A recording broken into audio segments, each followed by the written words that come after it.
chicken. I'm your guy.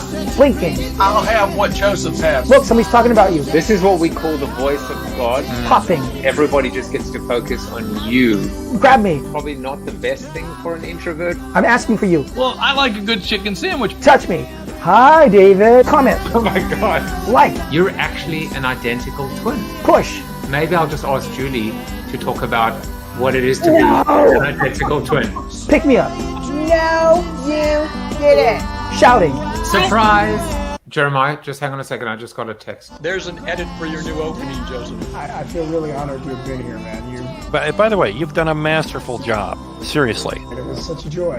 Thanks, Joseph. It's an honor. Good on you. This was a pleasure. I mean, you are the prime example of how to pivot in this new environment. I wish everybody gets an opportunity to interact with Joseph Jaffe and CoronaTV. Who needs Cameo when I've got my own personal Cameo?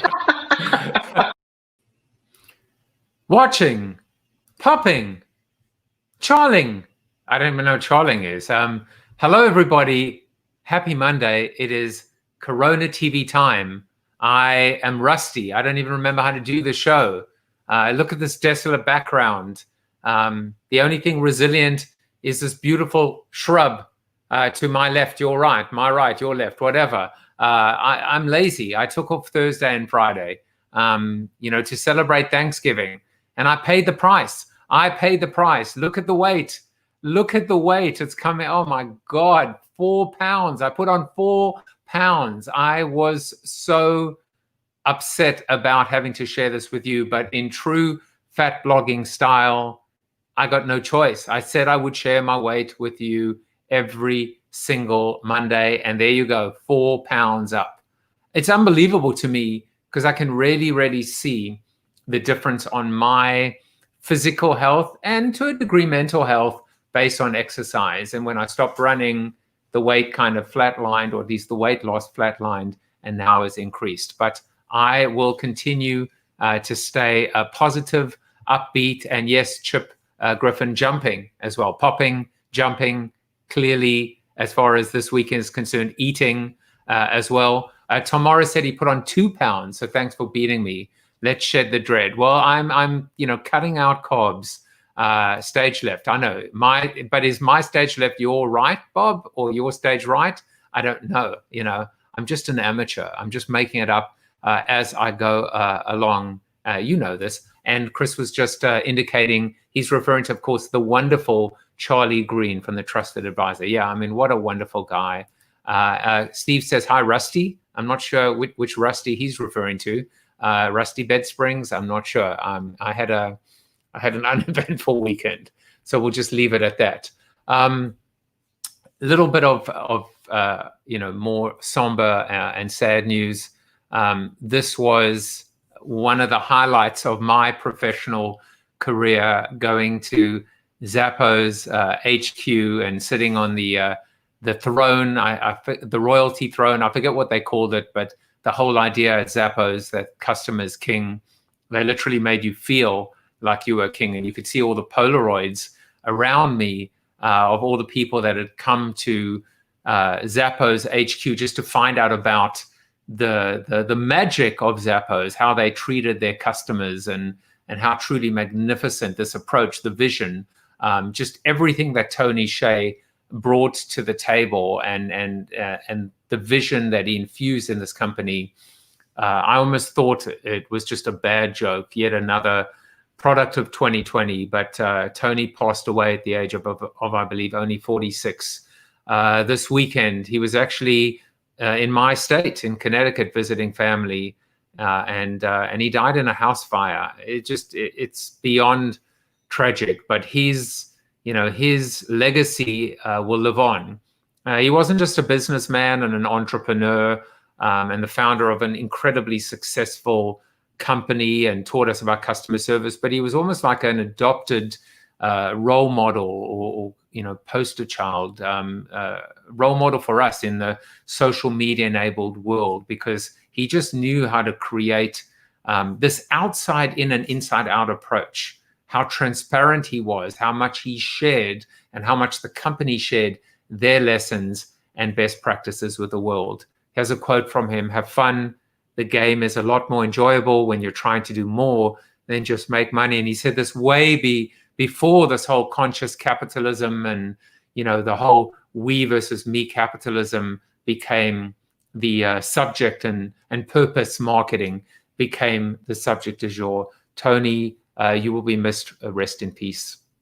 On a more upbeat note, I'm so happy and proud to say that Jan Zlotnik, the most interesting man in the world, one of our regulars on Corona TV, someone, if you come to our after show, you will see him pretty much almost every day, our little family, our tight-knit family. But he just published his book today called 23 Things I Wish I Could Ask My Mom and Dad Today. He'll probably tell you more about this when he comes on the show. But these were all questions that came up while awake, almost insomnia, lying in bed at night during 2020, and just thinking about his deceased parents and thinking about all the questions that he just wished not only that he could ask them today, but answers that he could get. And I'd like to believe that Corona TV played a role in terms of this journey that Jan's been on. So Jan, pretty proud of you and looking forward to hearing the story when you come on to the show. Well, today is National Meth Awareness Day. And that has nothing to do with today, because it actually has to do with tomorrow's guest, which is James Lubbock. James, he's found out that his father was literally a real life version of Breaking Bad. He wrote a book called Breaking Dad, and he's going to tell the story of how, just a suburban, just normal person, average life, average parents, suddenly finds out that his dad is one of the most notorious meth dealers, crystal meth dealers in all of the UK. You just can't make it up. But he will be my guest tomorrow. And just a reminder that from tomorrow, Corona TV turns back the clock, and Corona TV will now be at its new time of 12 noon Eastern Standard Time. So I can take advantage, or maybe you can take advantage of lunchtime while you're eating lunch on the East Coast, having breakfast on the West Coast, having a pint in the UK, so on and so forth. But enough of tomorrow. Let's focus on today. Let's focus on Stefanie Krievins. She's the president and founder of Stefanie Krievins and Company. Amazing story of how she even comes to the show. The same way Jeff Cottrell came to the show.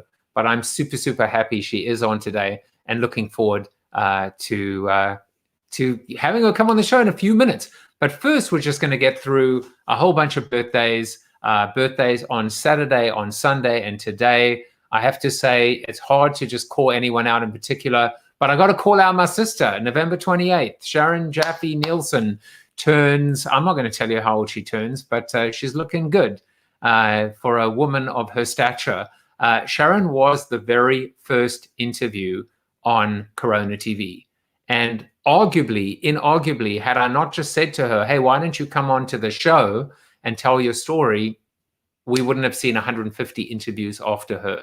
So happy birthday, Cher, and I hope you're watching today. And then, of course, also happy birthday to everyone else on Facebook and LinkedIn land celebrating birthdays today. Carissa Karamanis in particular, and then, of course, Carla Johnson, previous guest on the show. I always do call out my previous guests. And then finally on LinkedIn yesterday and the day before. All right, let's get into our seated soliloquy, shall we? The seated soliloquy is about, and it is all about what my guest and I are going to be talking about: resilience. What doesn't kill you makes you stronger. Immortal words uttered by the philosopher Kelly Clarkson in her 2011 hit song, or in German, was mich nicht umbricht, macht mich stärker. Part of aphorism number 8 from the Maxims and Arrows section of Friedrich Nietzsche's 1888 hit song, Twilight of the Idols. Personally, I think Nietzsche would struggle to kind of belt out the karaoke version of the track, but I digress. Hope, positivity, and optimism are the three central forces of the halo of light shed from the crown of Corona TV, but they are counterbalanced and anchored in grit, determination, and resiliency, the very subject of today's show. There's a pragmatism associated with the ability to stay the course, dig deep, and find the strength, will, and ability to just keep on going. When I think about the word resilient, I think about the phrase bouncing back. Put differently, when knocked down, can you get back up? Can you recover? Can you rebound? Can you get back to the way things were before? This actually might be the one case where status quo is the actual goal.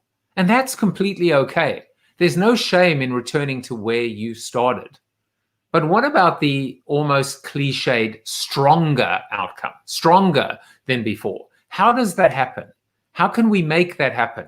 How do we ensure the one step back, two steps forward maxim or scenario? Well, I guess that formula is dependent on three variables. Number one, the experience that comes from going through a tough, harsh, or even painful situation. The learnings that are vital prerequisites in terms of future planning. Number two, the resulting wisdom that creates a 1-2 preventative and proactive punch to be better equipped and prepared for the same or similar situations in the future. If, or perhaps I should say, when they present themselves, because they will present themselves again. And finally, the pivot. With any semblance of return to normal comes the curse of complacency and the instant gratification of short-term gain at the expense or denial of long-term pain. I guess resilience is as simple or complex as you choose it to be. But one thing's for sure, it's not a spectator sport, but rather a full contact sport. So you had better come prepared. Well, I tell you, someone who certainly is prepared is Stefanie Krievins. She is the subject matter expert at resilience. And I would love to tell you just a little bit about her. Stefanie Krievins works with CEOs, managing directors, and mid-level leaders who have teams who seem to lack creative problem-solving skills. Perhaps they have rock stars who have fizzled out, or leaders who just can't keep up the innovation needed now. She provides solutions that gets plans back on track, creates connection and trust, and supports individuals in taking ownership for their results. She's a trained executive coach, founder of the Pro Troublemaker Nation, and host of the Hot Mess Hotline. I love that. She leads a team of trained coaches who help companies that want to make a difference create a culture where people want to work and serve their customers with joy and innovation. And so it is with joy that I welcome her onto the show. Stefanie, welcome to Corona TV. I know you're waving, and I'm thinking to myself, you know, you have just given us the highlight of 2020. What did we say? 2020 will be hallmarked by? Take yourself off of mute before you start talking. You're on mute. I know. What was the other one that we were saying? Can you hear me now? Can you hear me now? Can you guys hear us now? Get a thumbs up. let's see what's going on. Jan is here. I said delivery accomplished. Tony, happiness. Yeah, I mean the whole everything was about happiness. Tom Morris said Tony's show was amazing, an example for us all. No one can fill his shoes, which I think he'd like my saying. I get it, the whole shoe thing. Exactly. Yeah, I mean, can you believe it? I still can't believe what happened. No, I mean, when I read the news, it almost took me back. Well, it did take me back to, what was it, January 2020 at the start of the year with Kobe Bryant and the fires in Australia, and just too much devastation this year. Too much in many ways. I know, and I know we're going to talk about resilience and resiliency, but it almost takes a different kind of resilience to just keep on dealing with bad news after bad news after bad news, and just and just try and just keep your head up and above water and not just let it drag you down, because it is, it's like quicksand, all of this bad news. It can be, but when you think about the reality of the bad news of 2020, a resilient person knows what's within their control and what is not. For me I'm not mourning the loss of Kobe Bryant. Am I sad that Kobe is gone? Am I sad that Tony is gone? Yes, those are terrible things. Am I actively mourning it? No, because they're not in my circle. Like, that's someone to send. I want to send prayers to to their families. I want to send, prayers for peace and healthy grieving and all of that stuff. But for their deaths to weigh me down, and I don't mean to be insensitive at all, but a resilient person knows what is within their control, and those people's lives weren't really within my sphere of control. That they are people that I need to send love to. That is not a stumbling block on the way to my next day, and most listeners' next day as well. So, yeah, look, I mean, this does speak to the type of person you are, the troublemaker that you are, but because you say what's on your mind, and I think what you said is true. And I agree with you. It doesn't make you cold, because we can mourn. I mean, we mourned for Lady Di when she passed away, but we didn't know her either. We thought we might know her, but I think there's something else that comes out of that, Stefanie, which is this idea of we have so limited time, and our emotional bank can be so low. So the balance in our emotional bank can be so low sometimes. We have to choose how we want to apportion that balance. And emotionally, we almost have to, if we're going to mourn anything, we have to mourn people that are closer to us, because, there's just so many tears we can shed. I know it sounds almost heartless, but it isn't. No, I think it's the reality of being a human. Just because we know some news doesn't mean it needs to personally affect us. There's only so much emotional energy in our bank, and you have to decide what you want to give it to. Just like your 168 hours a week, your energy, your emotions, they're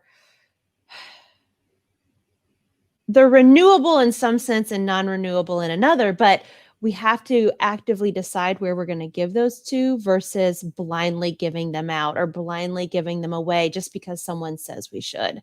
I think that's the hallmark of a resilient person, is choosing how you use your resources. And one of your resources is your emotions and what you choose to pay attention to. Yeah, true. I mean, exactly. Now, I want to go back and talk a little bit about you, but before we do that, I found out some interesting fun facts, and haven't done fun facts in a while. So here are the fun facts that I found out, very alliterative about you. Well, here's the first one. It turns out that Stefanie Krievins is a terrible singer, but man, does she love karaoke. Ooh, I love it. So I decided, maybe if you will join me, how do you feel about a little karaoke with me right now? A little duet. I would love it. I would love to sing with you. We probably need to prep your listeners to just prepare yourselves for this awesomeness. well, let's go to the philosopher Kelly Clarkson and do a little rendition of Stronger. Are you ready? Do you want to start off? I'll back you up. Oh boy. Let's go at the same time. You ready? All right. Go. 3, 2, 1. What doesn't kill you makes you stronger. Stand a little taller. Doesn't mean I'm lonely when I'm alone. It's a bit faster, Joseph. What doesn't kill you makes a fighter. Footsteps even lighter. Doesn't mean I'm over 'cause you're gone. What doesn't kill me makes you stronger. Just ooh, you're carrying it on. I love it. Oh, okay. All right. And according to the views, we have absolutely no one watching us right now. Awesome. They've all left for the Backpack Show with Chris Brogan. but that was fun. Okay, here's That's something beautiful. else. Thanks for being a sport. That was awesome. You know, the only problem with doing this, Stephanie, is that there's still lags. I wish there wasn't. I wish there wasn't a lag with like Zoom or whatever, that people could actually sing at the same time. That's why I was going slow. That. Oh, good to know. Good to know. All right, so here's something else I found out about you, which is you're afraid of heights, and yet you've gone skydiving. Mm-hmm. Yes. Tell us about that. Oh, well, one, I've got to face my fears, right? Like my fears are irrelevant in the grand scheme of my dreams. And again, through the lessons of resilience through my entire life, some can be shared publicly, some cannot. I've learned how to push past fear. Like that's one of my secret superpowers. And I think that's what courageous people do. You know, we believe people are fearless. No one's fearless unless you're, I think, like a psychopath or a sociopath, one of those diagnoses. But the reality is courageous people know how to push through their fears, and I want to be courageous. And so I jumped out of a perfectly good plane, and I will share with you, one, our human eyeballs can't pick up depth after 30 feet. I learned that from an Army Ranger trainer. So our brains can't comprehend that you're at 8,000 or 14,000 feet. Wow. So up above, you just go into bliss. You're just like, this is beautiful up here. And then well, in my case, I did the tandem style with the guy on my back. And so he goes 3, 2, and you tumble out of the plane. And it was amazing. I found it amazing that you didn't even wear like a cap or like some kind of helmet. Like you were fearless, truly. Oh, totally. In this photo that has never been seen before. So, well, listen, I have some bad news for you. It turns out that the feedback on our singing, let's just say we got mixed reviews. James Ray said but the singer almost made me switch off. Now, I'm not sure whether he's referring to you or me.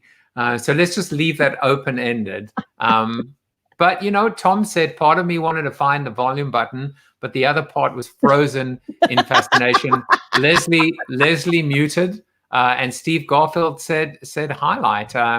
But, you know, I mean, isn't that the whole point, right? Sometimes you just got to go for it. Sometimes you've just got to be able to like just put yourself out there, you know, and just to hell with, you know, with society or all these professional corporate norms telling us what we should be doing and how we should be doing it.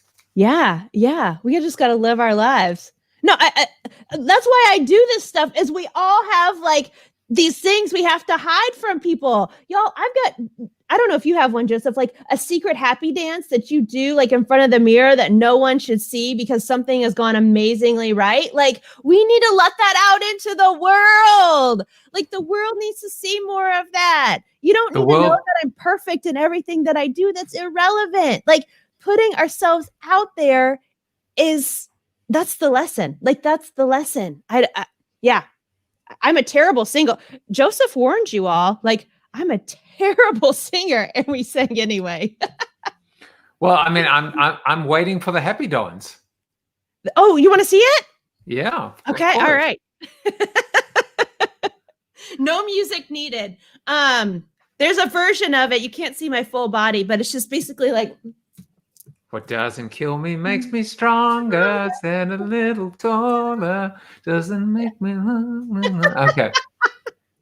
I love it. I mean, listen, you know, after that's true. Chip said, to heck with carpool karaoke. We now have Corona karaoke. Well, yeah, it's Corona karaoke with a C. And Leslie says, by muting, I was conserving my emotional energy. So sorry, I just got to keep, you know, Tom said, you lowered the bar so beautifully that we'll all now be singing in the rain. Yeah. You know what? It's just, I mean, I felt pretty down this morning until you came onto the show, and we were able to pick our spirits and everyone's spirits up. So that's, you know, thank you for that. I got to tell you, you know, I was looking at and filling in your title, and I realized I put the wrong title in. I actually put in President and Founder Stefanie Krievins and co, but this is the real title. So I managed to correct it, which is Loud and Proud Pro Troublemaker. So you call yourself a pro troublemaker. And then you actually said that, when you call your team of coaches corporate misfits, and you said that having gone to a coach, you found out a few things about yourself. Yes. You want to share that story and the 3 things you found out about yourself, and what kind of prompted this positioning of being a pro troublemaker? Yeah. Oh, this is one of my favorite stories to tell. So thank you for giving me the opportunity. It does involve jumping out of a plane metaphorically. There you go. Yeah. That's what I meant to do. Thank you. Oh, perfect timing. So I have a master's degree in nonprofit management. I worked at a regional nonprofit after school. Then I sweet talked my way into an HR consulting company here in Indianapolis, Indiana.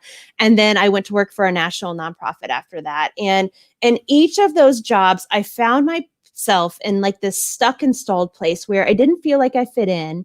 I didn't feel like my gifts were being used. I didn't understand why I couldn't bring this vision for the world that I wanted to bring alive. Like, what am I missing? And at this point, I was like in my early 30s, like 33, 34 or so, just to put a timestamp on it. And I reached a point at this last job at this national nonprofit where I hated every day. I hated my colleagues, and not because they were my colleagues. I was like, there's something I am missing about being in the workforce. Like, why can't I make this work? And meanwhile, I'm married to a man who gets promoted and gets raises and is very successful in corporate jobs every 2 years. And I'm like, what am I missing? And so when I was at that job, I went to go see a life coach. And honestly, I just went to go see him because he was a neighbor who was a friend who had just started a life coaching business. I didn't know what coaching was. I'd been through tons of therapy before. And I was like, that's not what I need. But right now, like, I want to drink a bottle of wine every single night. And I come from a family of alcoholics, and I know that that's not an acceptable coping mechanism. So I need another coping mechanism. What is going on here? And so I went to go see this man, and within 3 sessions, he helped me understand that, one, I am not meant to be anyone's employee. Like, I have a vision for this world that I want to create. I don't know what it is yet, 7 years ago. But I have a vision, and I'm not going to create it by being someone's employee and following someone else's lead. Number 2 is I'm not a team player. Like, this definition of politicking and team playing that we put on other people in a lot of organizations, I refuse to play by the rules. And frankly, the more I see you company leaders doing it, the more people feel dehumanized. And it doesn't allow for true team playing, which is where there's trust, conflict, commitment, accountability, and new business results. And instead, we try to force kind of compliance. We say we want innovation, we force compliance. I physically cannot do that. And then the third thing that I learned from my coach was that I want to be rewarded for being the staff person or the person that speaks up. I've always been the person that says what everyone's thinking at the staff meeting, but no one else will say out loud. I've been that person, right? I was the one that created urgency for change because of how I'm wired. And so how do I turn that into a gift that people want to actually pay me for versus getting the zombie look at the staff meeting of like, just shut the hell up, Stefanie. Like, don't say that. Don't rock the boat. I'm like, I'm always going to rock the boat. I've never not rocked the boat since I was 2 years old. So how do I get rewarded for it? And I realized that coaching was the gift that people wanted to invest in order to make their companies better. So I needed to become a trained coach and start my own company so I could figure out what my vision is. I mean, I call myself unemployable. And now, yeah, I've heard you say that, look, yeah. And the last job that I had, I mean, as I say, the last willing job that I had was 2002. But I want to ask you too, so I mean, we're kindred spirits in that regard. I was also the person that would piss people off or just say what was on my mind, and awful at politics. But there are 2 questions I want to ask you. First of all, how do people know whether they are a corporate person or a non-corporate person, whether that's entrepreneur or not? And if they are a corporate person, is that okay? And how do you help them come to terms and be at peace with being this corporate person? Because I guess corporate is not good and non-corporate bad, or corporate is bad and non-corporate is good. They're just different. Yeah. And I think we need it. At first, when I first started my business, I coached a lot of people out of their jobs because of my own bias of if you're in someone else's company, you're probably not living out your mission. And I was dead wrong about that. I think that every person has their own calling. Most people are called to be an employee of an organization, not a true entrepreneur who can start and run and manage their own company. That's a certain wiring that it takes to be successful. I think of it as overlapping. How can you be an employee and an entrepreneur and be employed by by another organization? They're not mutually exclusive gifts at all. In my work with a lot of CEOs, what they ask from me is to equip their staff people to speak up more often, to challenge the status quo, to ask to break the rules, to find new ways of working, because they see too much compliance. And somehow employees have come to believe that their job is to not speak up.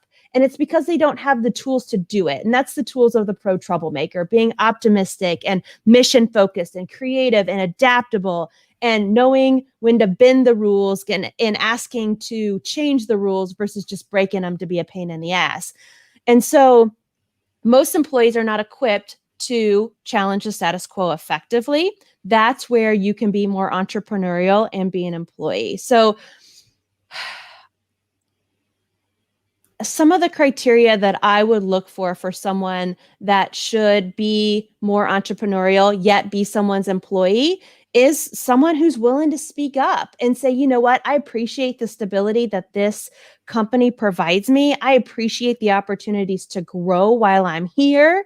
And let me add my own secret sauce by adding in my vision for the world, for adding in my values, for making sure that I'm challenging those around me to grow, to make sure that I'm reading the same leadership books that the CEO is reading. That's a really simplistic way to answer that, but that's the starting place. Is one, overlap the possibility that you can be an entrepreneur and be an employee at the same time. I like that idea, overlap the possibility, right? Overlap the end. And I see an interesting, beautiful harmony developing, which is when to push and when to pull back. Yes. When to comply and respect the rules, and Yes. when to break the rules, when to make the rules. Yes. James Ray says, saying we want innovation, but then we force a compliance sounds like the problem, but aren't constraints a trigger for problem solving? So I guess he's also talking about when is it okay, I guess, when is compliance and constraints good and when are they bad? Oh, that's a loaded question, James. So there are always constraints, but usually there are less constraints than we believe there to be. I love it. Yes, I love that article, James. It's spot on. I think people who are truly innovative understand that there's always going to be a box that we have to think inside of, but the box is always bigger than we think that it is. And so oftentimes when our CEO or top level leaders give us what we think is an edict or a directive, it's because they see a constraint. They're totally open to being challenged on it in respectful ways, obviously, and within ways that fix the goal. So, Joseph, I got on that rant. I forgot your original question, but I love where we are right now, because I've always said I don't mind constraints. I don't mind the box. And in this case, even the idea of think outside the box, but act in the box. And I've always said, as long as you can give me the box, just as long as you give me the freedom to operate and move liberally within the box. Mm-hmm. So it's kind of freedom within a framework. And it's kind of funny, like the first thing that popped into my mind was, Nelson Mandela was imprisoned in the smallest, tiniest of boxes. Yes. With the smallest window into freedom and what it looked like. And yet he was free, and at least his mind was liberated, and he could think freely, even within that physical oppression. Oh, absolutely. And then I also think about Viktor Frankl, right? He left his internment camp with the meaning to life. Like, I think we need to draw inspiration from these men. These two examples happen to be men, but like those are the constraints that we put on ourselves. Everyday employees tell us that our bosses don't want to hear from us, that we shouldn't speak up because we'll get fired, that there's not enough money to do it because there's limitations on the budget. Whatever lie we're telling ourselves to stop ourselves from being creative, it's usually something we've made up, and it's something preemptive that we've put on ourselves or the project to limit its possibilities versus it actually being a limitation. And we do that to ourselves first. We shut ourselves up first before our boss would even dare tell us to not speak up. And so it's those limiting beliefs. Interesting. In fact, I think James and you and yourself are in simpatico, because he said, so inhibition is sometimes the real constraint. Isn't that interesting that the barrier and the resistance to change and evolution and liberation is actually coming from within? I guess it's easy to blame the big bad boss. Yes. When the real impetus or the real spark or catalyst for change is inside us. Yes. Oh, absolutely. The world is waiting for us to show up. The world is waiting to see our gifts. And instead we hide them under another big, thick suit coat. And then we hide it under this layer. And then we hide it under this layer of what we should be in the corporate world. I think we spend more time doing that to ourselves versus the world telling us we should be doing that. Now, don't get me wrong. There's the worldly expectations get put on us. But what I find in the coaching seat that's right over here when I see my clients is that they have censored themselves way more than their boss ever could. Their insecurities tell them that they're not smart enough, that someone's going to find them out, that they shouldn't be a director, at this stage of the game. Someone is telling them that they're just not good enough, smart enough, badass enough to be in that room. And it's never true. Never, ever is it true. It's funny. I'm just looking for a comment earlier. So many comments today, but Jan asked this question, and I think it's interesting.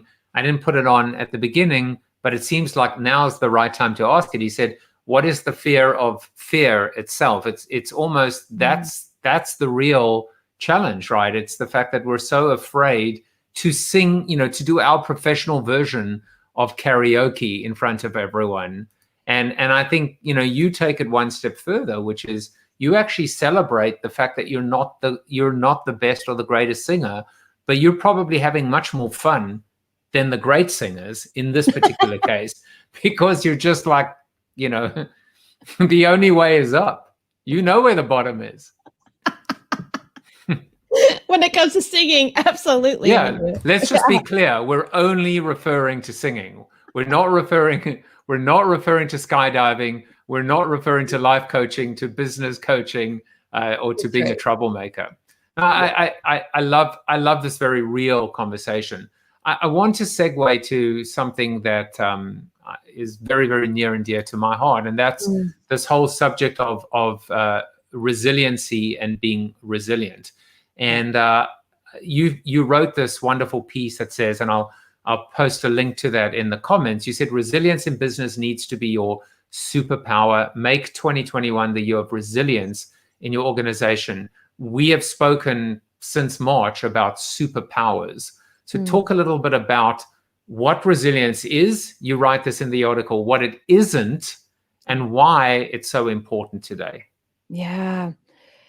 So couple of thoughts here. So first off, what is resilience?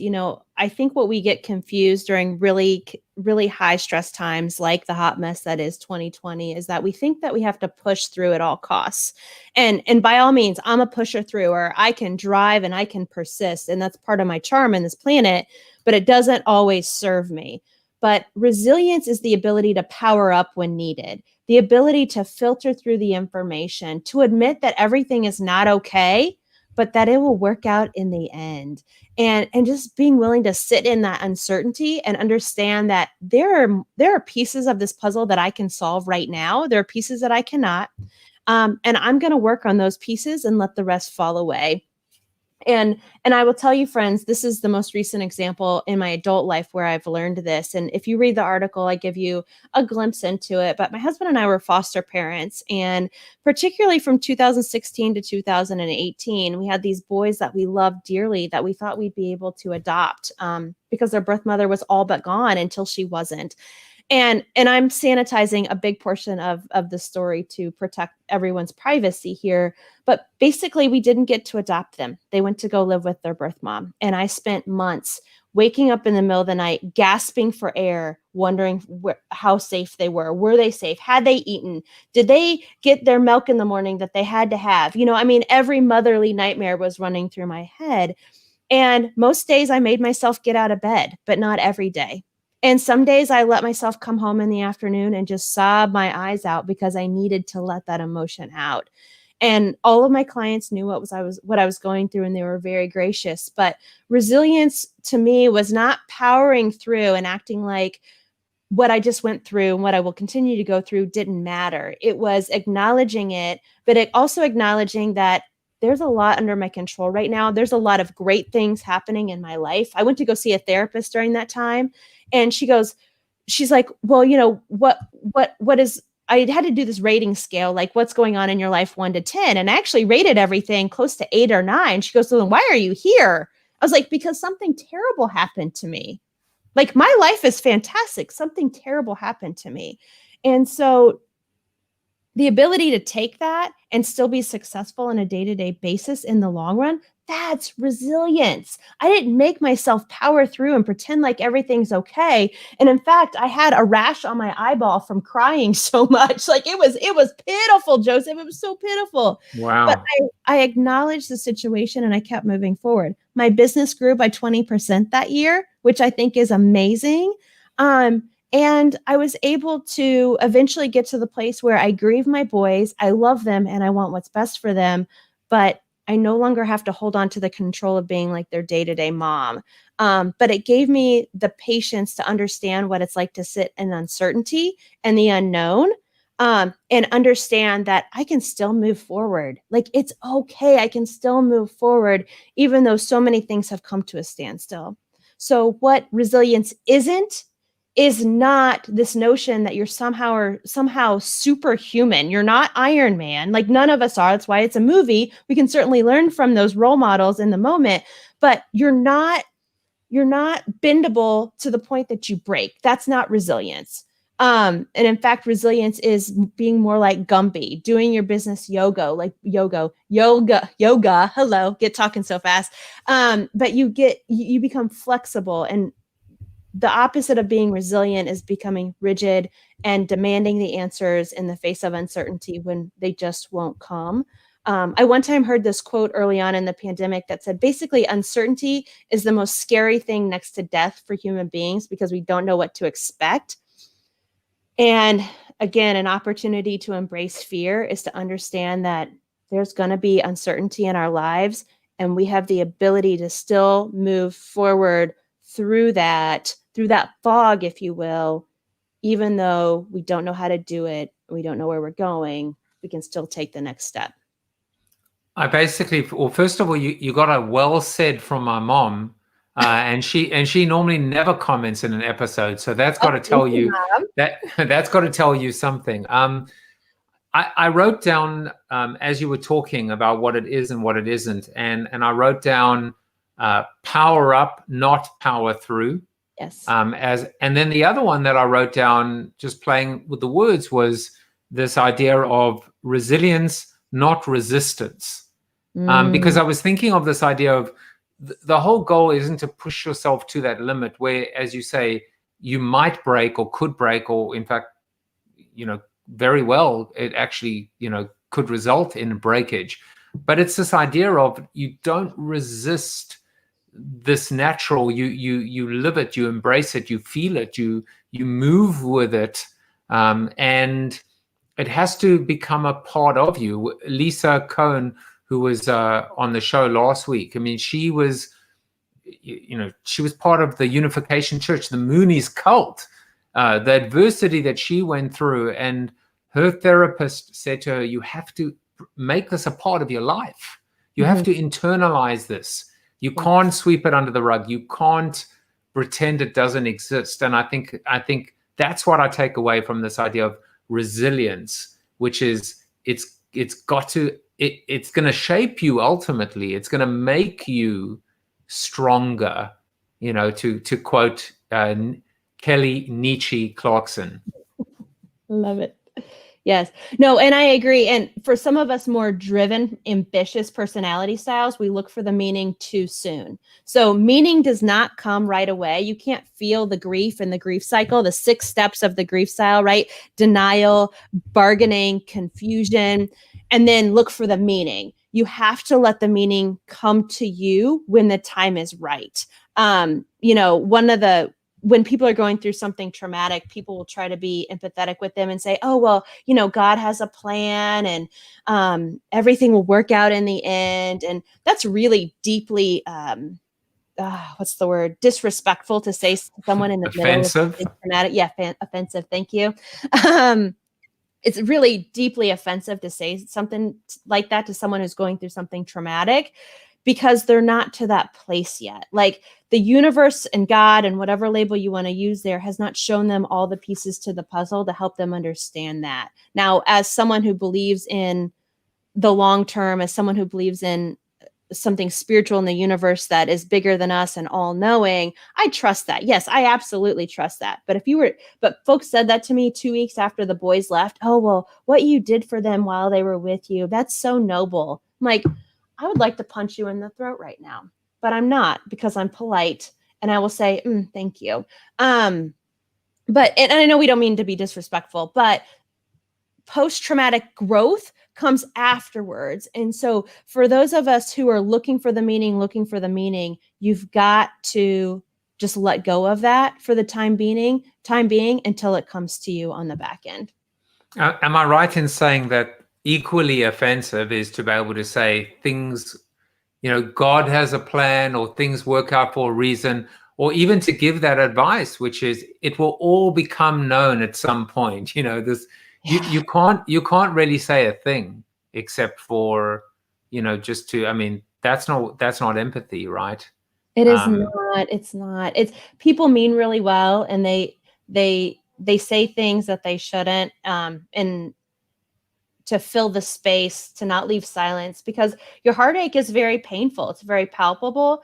But in order to be empathetic, the simplest thing you can say is, I'm sorry you're going through that. That's it. I'm learning how to embrace the silence. It's been part of my own growth, going through this Corona TV experience as a host, but speaking to so many people like you and finding out how powerful silence can be. And how we have to check our insecurity at the door and realize that it shows strength by withholding our voices, which we of course love to use and hear, so often in the corporate world. I found this quote. This is your quote of the show, which I think is very appropriate. It says, life doesn't get easier or more forgiving. We get stronger and more resilient. And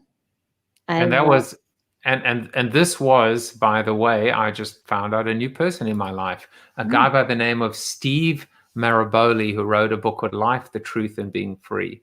But it's a good one, right? It's a good one because I even say to my kids as well, I go, what I wouldn't do just to be you, the 13-year-old, or even a dog, that like their life is so simple, and you think you're going to long for the day, let's put the canine aside for a second. You're going to long for the day, son, when your biggest problem is just getting out of bed in the morning and making it to school. Yeah. And it's not that you're wishing the complexity on them, the mortgage, the dealing with the boss, all of these issues in life, dependence. But it's just that's why I love this quote that actually says, yeah, life is going to get more complicated, but you're going to get better. You're going to get stronger. You're going to develop better life skills to manage all of these curveballs.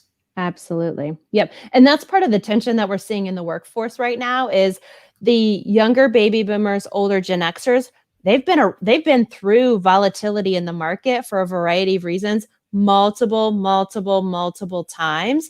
They have a business resilience that younger generations don't quite have yet. And I don't mean to stereotype it by generation necessarily, but when you think about what a baby boomer's been through in his or her career, and what they've had to face from an external economic perspective, the crash of 2008 and then the dot-com bust in 2001 or 2000-ish, 9/11, and then they grew up during the oil crisis in the late 70s, early 80s.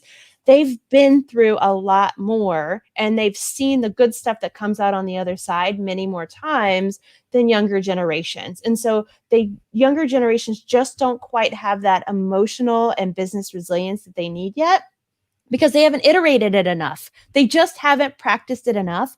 And so they need some skill building in that area to help them build that resilience now. I love how resilience and it's funny again, it's like a little simpatico, I think, how in my soliloquy I was inspired by you and the subject. And so I kind of tried to write down my 3 variables, and of course being a consultant I tried to create an acronym, but I couldn't.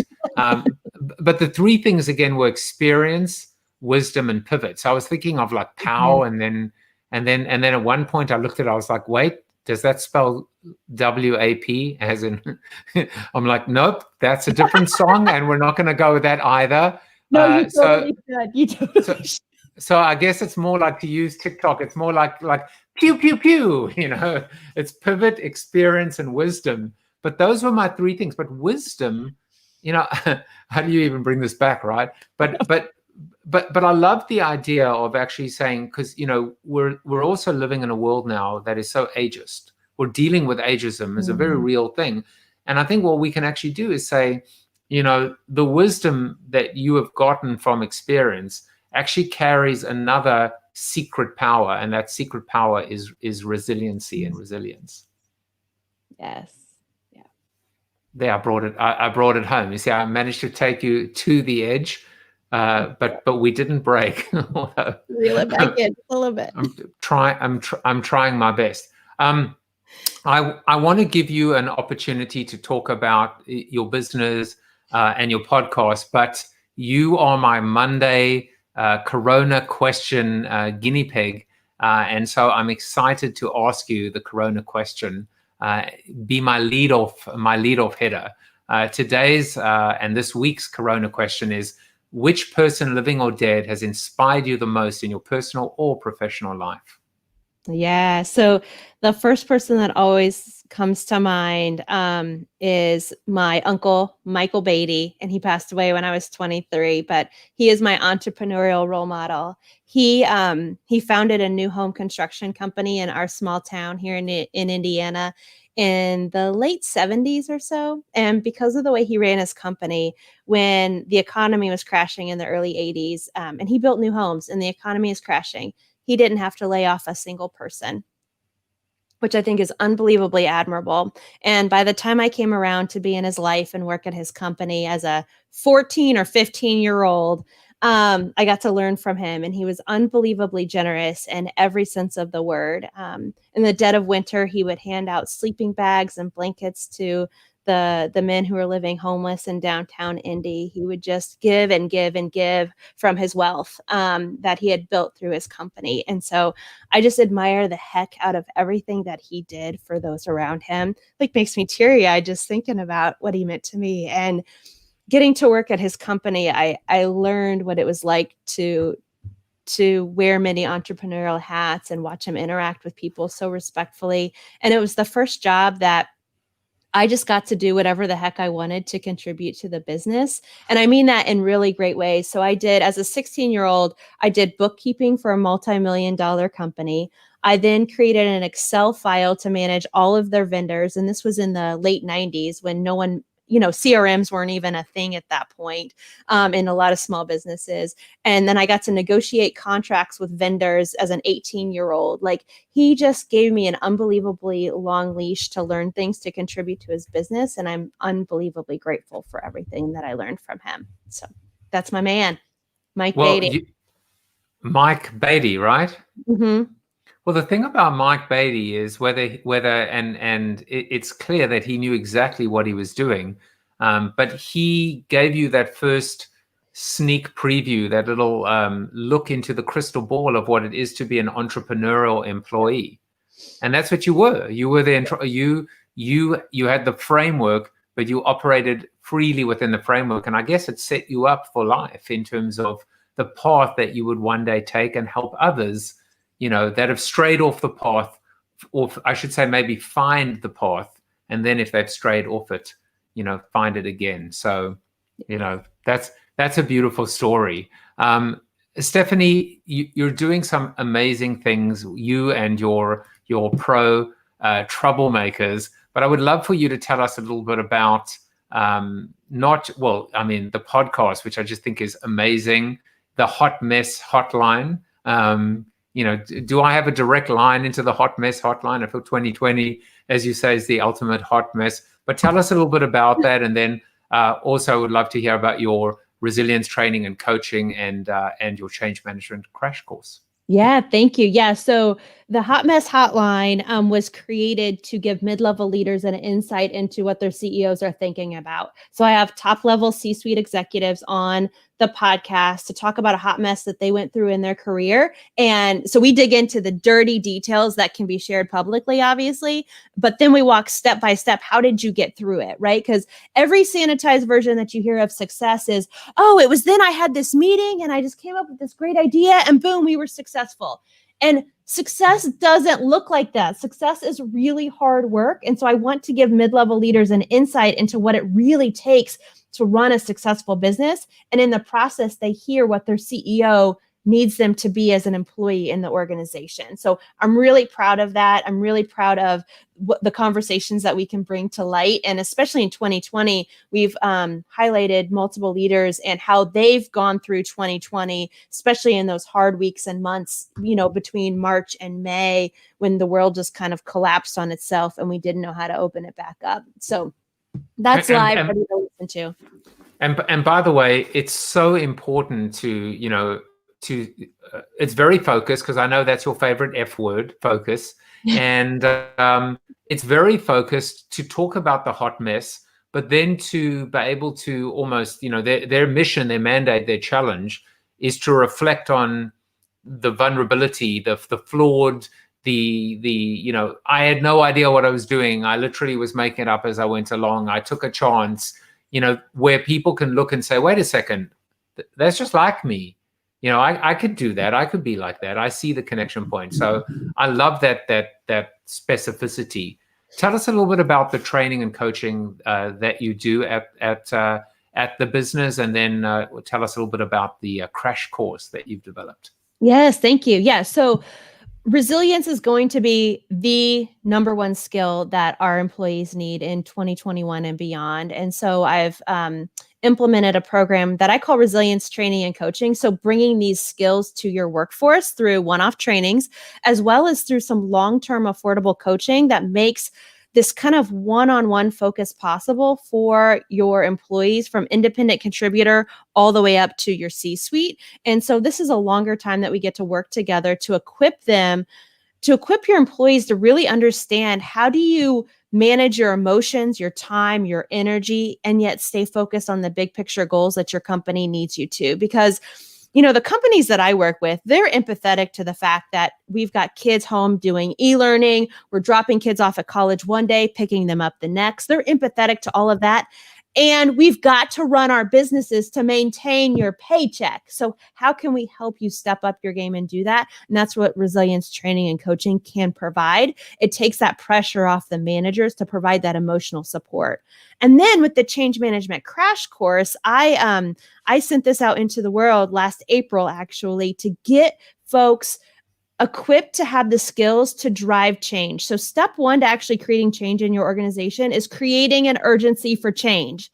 A global pandemic created the ultimate sense of urgency to change your business practices to get them up to speed with 2020.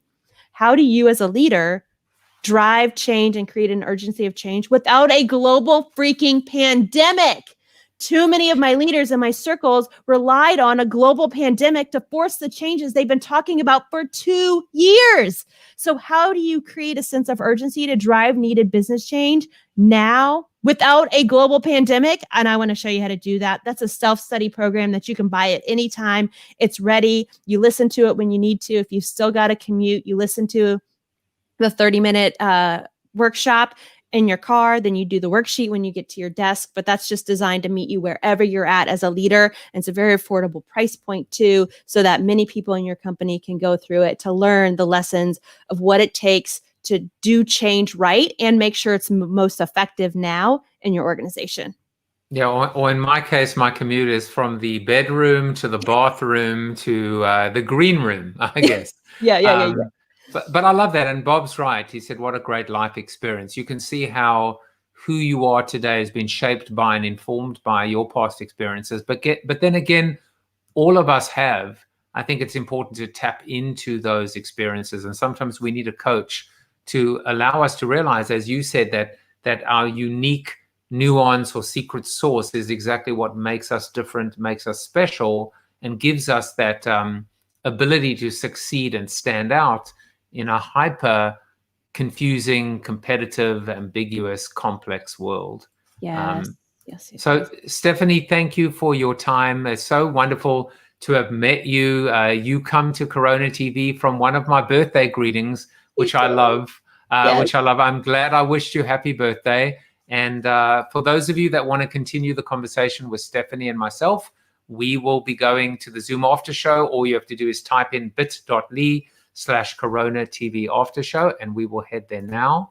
And I will be back tomorrow with Mr. James Lubbock. But for now, Chuck Norris always has the final word. You are Chuck Norris approved. There you go. Bye, everybody. Thank you for watching Corona TV with your host, multiple author, and global keynote speaker, Joseph Jaffe. Corona TV is the show about hope, positivity, optimism, and if there's time left over, a little bit of marketing. The after show on Zoom starts right now at bit.ly/Corona TV after show. If you like the show, tell a friend or two. Please subscribe to the show at CoronaTV.show. And if you want to get inside news, previews of upcoming guests, and much more, text Corona TV to 66866 or visit josephjaffe.com/subscribe to sign up for the show's newsletter. And despite the best ministrations of your wife, you still look ugly.